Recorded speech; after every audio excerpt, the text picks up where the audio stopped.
Hi folks, I'm Matt and welcome to the Weekly Rundown. Well, let's just go ahead and just get down to it.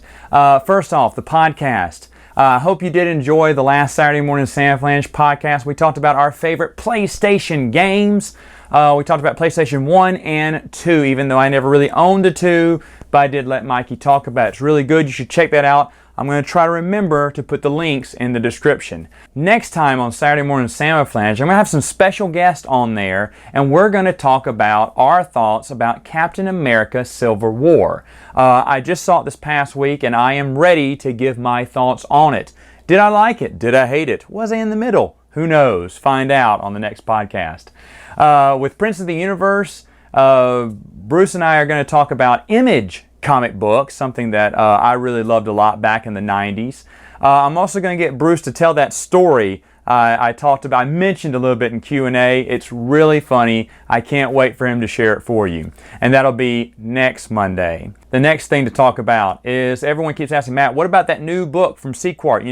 I think it was Galaxy Far, Far Away. One based off the comic books, talking about the, Star Wars comics. Well, I did talk to Rich finally. I think it was the next day after my live Q&A.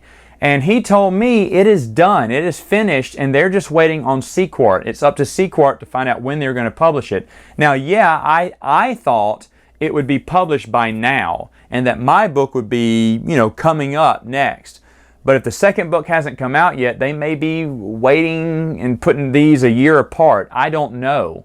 So that would kind of suck. But I'm looking forward to it too, and the moment it comes out, I'll be sure to let everyone know. You'll probably know by then, but if it happens on a Monday, I'll definitely let you know. As for the board games, well folks, I was adding all my board games up, and in addition to all the Mrs. board games, I'm still, fingers crossed, hopefully she's going to jump on that show and review some of her games, and I'll be with her on that. I think that'd be a lot of fun.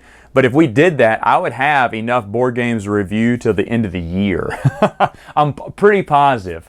I've played a majority of them. I keep getting new ones in. I'm trying to play those. There's one I got a long time ago it's a huge game, so I'm going to hold off on that one. But I am playing as many as I can, getting used to them, getting my thoughts, writing them down so I don't forget them months later when I record the review for them. But there's a lot of good reviews. I'm reviewing a lot of retro games.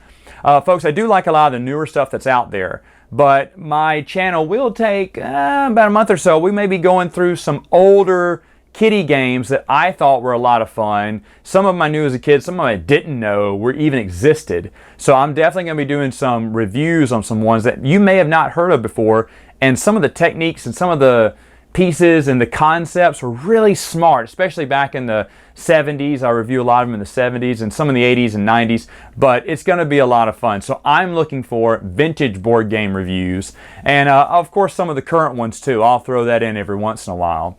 Now, before I end, I wanted to tell just a fun story. I told it this past weekend, so I said, you should totally say this story on your channel. So I said, well, when could I do it? Well, how about the Weekly Rundown?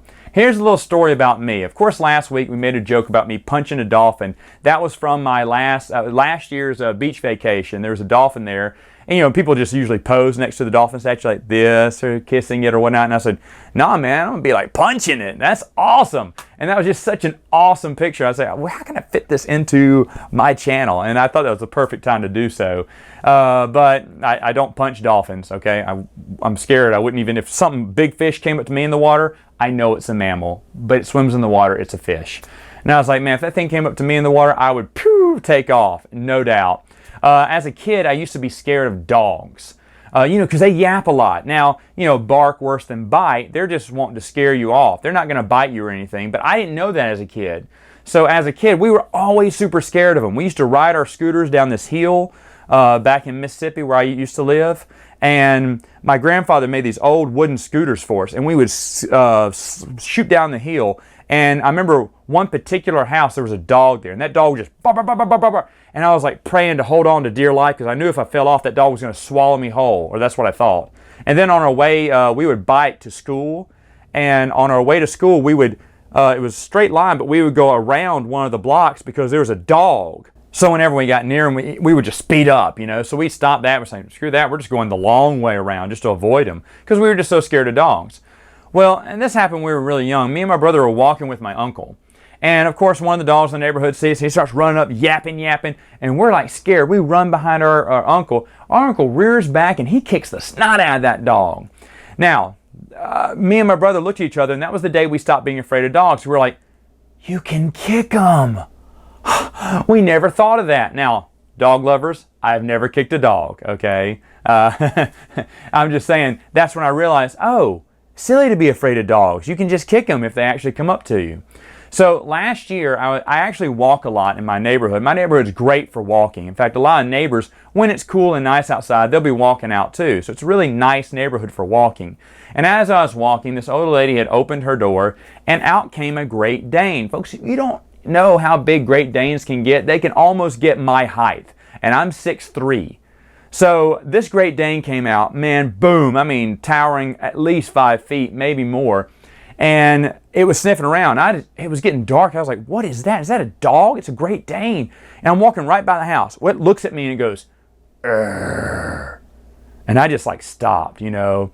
I mean, like I'm thinking like, okay, now they say when a bear attacks you in the woods, just lay perfectly still and leave you alone.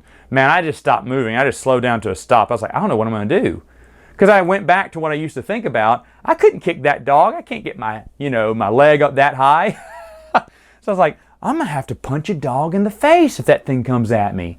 And then I thought, man, I can't punch that dog. He'll swallow my arm whole.